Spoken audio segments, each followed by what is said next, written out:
Friends, இன்றைக்கி neck pain relief, shoulder pain relief, back pain relief, டோட்டலாக வந்து நம்மளோட கையில் இருக்கிற மசில்ஸ் பெயின் எல்லாமே ரிலீஃப் பண்ணுறதுக்கு மிக எளிமையான ஆசனாஸ் இப்போ பண்ண போகிறோம். இதை நீங்கள் தொடர்ந்து பண்ணுங்கள்.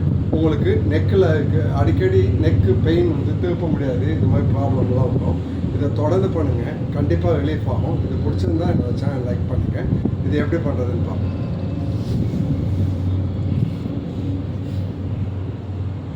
ஃபஸ்ட்டு இந்த பொசிஷனில் வந்துடுங்க. வந்துட்டு இந்த ஒரு கையை இந்த பொசிஷனில் கொண்டு வாங்க. சின்ன வந்து மேட்டில் இருக்கிறோம். மேட்லேருந்து மேலே லிஃப்ட் பண்ணுங்கள். இது ஒரு 20 கவுண்ட்ஸ் ஹோல்டு பண்ணுங்கள். அப்படியே ரிலீஸ் பண்ணிக்கிங்க. ஆப்போசிட் கை ஒரு 20 கவுண்ட்ஸ் இன்ஹேல் எக்ஸேல் பண்ணிட்டு இருக்கணும். அப்படியே ரிலீஸ் பண்ணிக்கிங்க. டோட்டலாகவே உங்களோட லெக்குக்கும் இது பெயின் ரிலீஃப் பண்ணி கொடுக்கும். அதே மாதிரி ஒரு கால் மட்டும் லிஃப்ட் பண்ணுங்க. உங்களால் முடிஞ்ச வரைக்கும் லிஃப்ட் பண்ணுங்க. டவுன் பண்ணுங்க. நீ பெண்ட் பண்ணக்கூடாது. அப்படியே ரிலீஸ் பண்ணிக்கிங்க. அடுத்து லெஃப்ட் ஹேண்ட் கையும் லெஃப்ட் காலையும் லிஃப்ட் பண்ணுறோம்.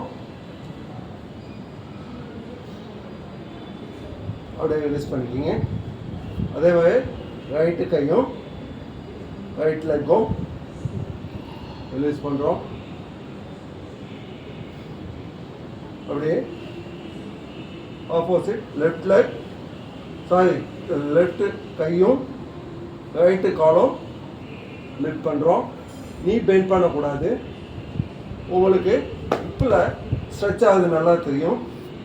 ஆப்போசிட் ரைட்டு கை லெஃப்ட் கால் அப்படியே ரிலீஸ் பண்ணுறோம்.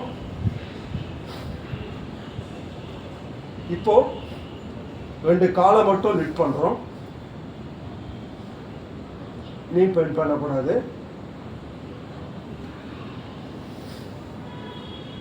இப்போ 2 கையும் 2 காலையும் லிஃப்ட் பண்ணணும். இது வந்து ஒரு 5 செகண்ட்ஸ் நீங்கள் ஹோல்டு பண்ணால் போதும். அப்படியே ரிலீஸ் பண்ணிக்கிங்க. இதை 10 டைம்ஸ் பண்ணுங்கள்.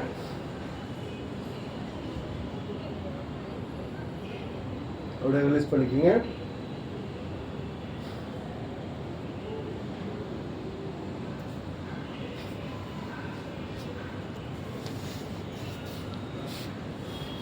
இந்த ஆசனாஸ் நீங்கள் ஈஸியாக தான் இருக்கும். பட் 2 காலும் 2 கையும் லிஃப்ட் பண்ணும்போது உங்களுக்கு கஷ்டம் தெரியும். இது தொடர்ந்து பண்ணுங்கள். கண்டிப்பாக பெல்லி ஃபேட்டும் ரிலீஸ் ஆகும். நெக்கில் இருக்க pain, shoulder pain, neck pain எல்லாமே ரிலீஸ் ஆகும். இது பிடிச்சிருந்தா என்னோடய சேனல் லைக் பண்ணுங்கள். நன்றி.